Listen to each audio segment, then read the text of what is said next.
হিসাব করলে 4.23 ওই যে ওরা যেটা দিছে ওইটাই আসছে। ওরা যে ওই যে অপর প্রশ্ন লিখছে 4.23 ওই 4.23 আসছে বা 2 আসছে। তো এখানে যে মানটা আসছে এটা কি? এটা বিসিএ থেকে ছোট না?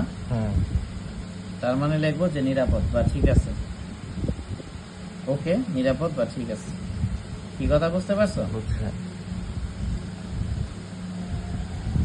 এই সূত্রটা WSD এর জন্য, এটা আবার ইউএসডি তে ব্যবহার করা যাবে না। ঠিক আছে? ধাপ মোট কয়টা? এরপরে 7 নাম্বার ধাপ। 7 নাম্বার ধাপ হলো বনপীড়ন। তাহলে এখানে 7 নাম্বার ধাপে আছে বনপীড়ন। এটা সূত্র হলো U equal V by summation of nought JD. তাহলে আমরা লিখবো যে বনপীড়ন, এখানে শিয়ার পীড়ন নিরীক্ষা দিব, যেহেতু এটা চেক করতেছি নিরীক্ষা দিব, বনপীড়ন নিরীক্ষা। ঠিক আছে? তাহলে বনপীড়ন ইউ ইজিক্যাল টু সূত্র হলো বড় হাতের V by summation of nought JD. এখন সামেশন অফ নটের সূত্র কি? সামেশন অফ নটের সূত্র হলো এখানে ডি না দিয়ে ফাই দিই। ঠিক আছে? তাহলে বুঝতে সহজ হবে। Phi by S phi D. আচ্ছা, তাহলে ফাই হলো রডের ডায়া। এখন রডের ডায়া আমরা কত ধরছিলাম? 12 মিলিমিটার। 1.2 ধরতে হবে তাহলে। 1.2 বাই হলো এস। এস মানে ব্যবধান বা স্পেসিং। স্পেসিং কত পাইছি? 11.50 ইনটু হলো পাই বাই ডি। আচ্ছা, এখানে একটা মিস্টেক হয়েছে, থামো। কেটে পারলে লেখেন না। এখানে সূত্রটা হবে এন বাই এস। থামো, এন বাই এস না, বি বাই এস। বি বলতে ছোট হাতের বি। ঠিক আছে? B by S pi phi. তাহলে বি হলো কি? বি হলো প্রস্থ। স্ল্যাবের প্রস্থ কত? 100 সেন্টিমিটার বাই এস। এস হলো স্পেসিং। স্পেসিং কত? 11.50 ইনটু হলো পাই, তারপর হলো ফাই। তাহলে ফাই এর মান কত? 12 মিলিমিটার বা 1.2 সেন্টিমিটার। ওই যে ফাই মানে রোডের ব্যাস, এটা কত ধরছিল? 12 মিলিমিটার। 1.2। তাহলে 100 বাই 11.50 ইনটু তারপর হলো পাই, আর ডি এর মান হলো 1.2। তাহলে এটা হিসাব করলে 32.78 সেন্টিমিটার আসবে। পরিসীমা মানে কি? সেন্টিমিটার আসবে।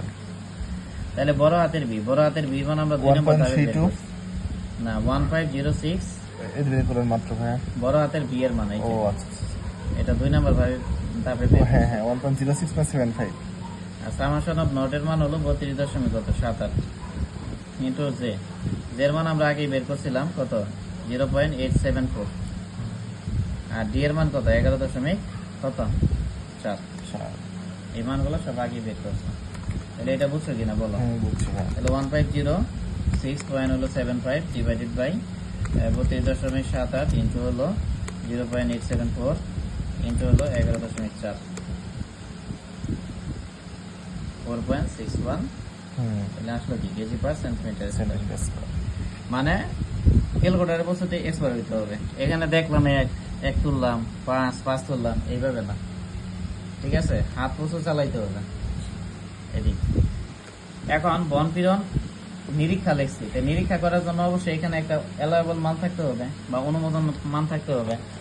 এখানে কি কোনো অনুমোদনযোগ্য মান দেওয়া আছে বনপীড়নের? নাই। অন্যান্য অঙ্কের ক্ষেত্রে আছে বা থাকতে পারে, এখানে নাই। তাহলে না থাকলে আমরা কি করব? বের করে নিব। সোজা আঙ্গুলে গিনা গুটলে কি আঙ্গুল পাকাইতে হবে। ঠিক আছে? তাহলে এটা সূত্র হলো, এটা ইউজ করতে পারো যে টপ বার বাদে অন্যান্য বারের ক্ষেত্রে 3.23 root over F prime C by D সর্বোচ্চ। এটা লিমিট আছে, এটা লিমিট হলো সর্বোচ্চ 35.2 কেজি পার সেন্টিমিটার। এটা আমি মনে রাখি আমার রুম নাম্বার দিয়ে 323 3.23। ঠিক আছে? এই হলো সূত্র। তাহলে আমরা লিখবো ইউ অ্যালায়েবল। ইউ অ্যালায়েবল মানে কি? বনপীড়নের অনুমোদনযোগ্য মান। তাহলে এটা সূত্র কি বললো? 3.23 root over F prime C by হলো কি ডি। ডি মানে এখানে ফাই আর কি, রডের ব্যাস। ঠিক আছে? আমরা ব্যাস লিখবো ডাইরেক্ট, ব্যাস বা ফাই। এখন এখানে যদি বড় হাতে ডি লিখি তাহলে আবার ওই যে মোট গভীরতা বসাই দিতে পারে, এখানে একটা পেস লেগে যেতে পারে। তাহলে 3.23 নিলাম root over F prime C. F prime C এর মান কত? 210। আর রডের ডায়া কত? 1.2।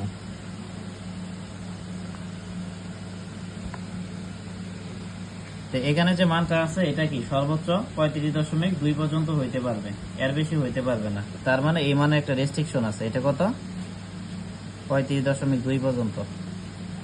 এটা নিয়মে কি ভাই? হ্যাঁ রুলস, এই জন্য এখানে লিমিটটাও লিখে দিলাম 35.2, বা এর সমান।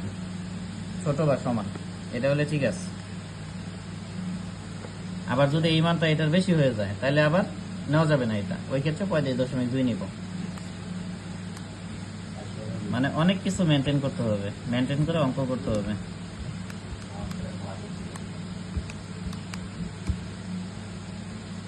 এই যে দেখো খেলা হয়ে গেছে, 39 আছে মানে তো নেওয়া যাবে না। কেজি পার সেন্টিমিটার স্কয়ার। তাইলে আমরা লিখবো যে অতএব ইউ অল অ্যালায়েবল, ঠিক আছে। হুম, এখানে এই লিমিটটা লেখা দরকার নাই, যেহেতু এখানে মান বসাইছি এখানে দিবা। হুম, তারপরে অতএব ইউ অ্যালায়েবল, তাহলে এটার মান কত আছে 39। এখন 39 যে মানটা আছে এটা 35.2 এর থেকে কি ছোট হইতে হবে, কিন্তু এটা কি অ্যাকচুয়ালি ছোট হয়েছে? না, বড়ই। এই জন্য এখানে ই দিছি, ডাজ নট ইকুয়াল দিছি। ছোট অথবা সমান হইতে হবে কিন্তু হয়নি, এই জন্য ডাজ নট ইকুয়াল দিছি। তাহলে অতএব ইউ অ্যালায়েবল এর মান কত নিব? 35.2। ঠিক আছে, হ্যাঁ। বোঝা গেছে? হুম, এখন অনুমোদন হইলো 35.2, আমাদের আসছে কত 4.61। তাহলে ঠিক আছে না, হুম। নিতে পারবে 35, আসছে মাত্র 4, হয়তো নিতেই পারবে, এই হলো বিষয়। তাহলে এটা ঠিক আছে। আরে ভাই, যদি এটা ঠিক থাকে তাহলে কি করতাম আমরা? ঠিক থাকলে এখানে যা আছে এটাই নিতা।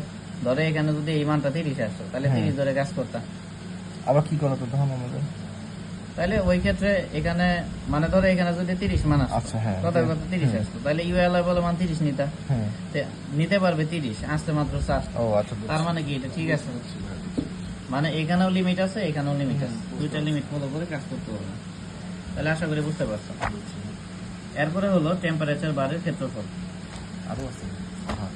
আরো আছে। ধাপ হলো 8। এটা হলো টেম্পারেচার বারের ক্ষেত্রফল। মিনিমাম 20 বার করা লাগবে, মানে এই অধ্যায় রাস্তা জীবনে এই ধাপ মনে থাকবে না।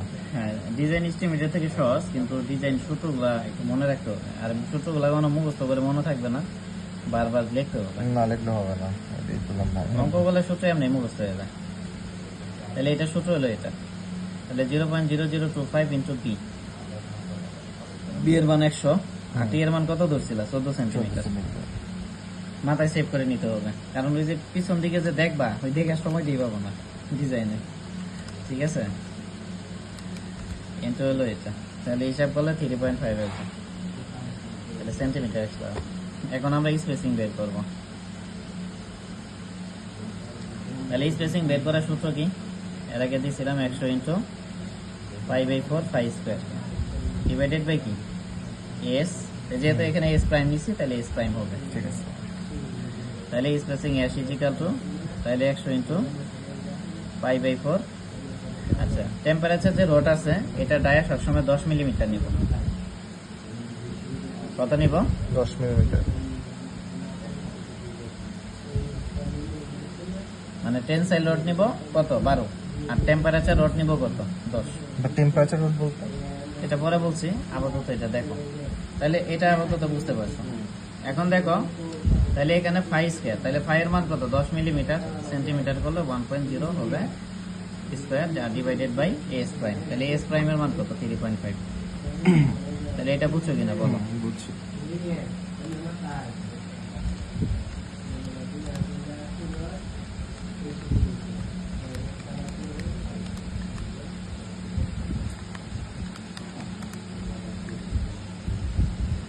তাহলে 22.44 সেন্টিমিটার, এটাকে 22 সেন্টিমিটার ধরে নিলাম।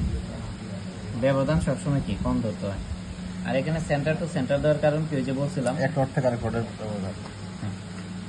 এখন মূল কথা হলো টেম্পারেচার রড কি, আরেকটা কি বলবা? এটাই ভাই, টেম্পারেচার রডটা কি আসলে? দেখো এখানে আমরা যখন স্ল্যাব নিব, স্ল্যাবের দুই দিকে রড বিছানো হয়। কয় দিকে বিছানো হয়? দুই দিকে।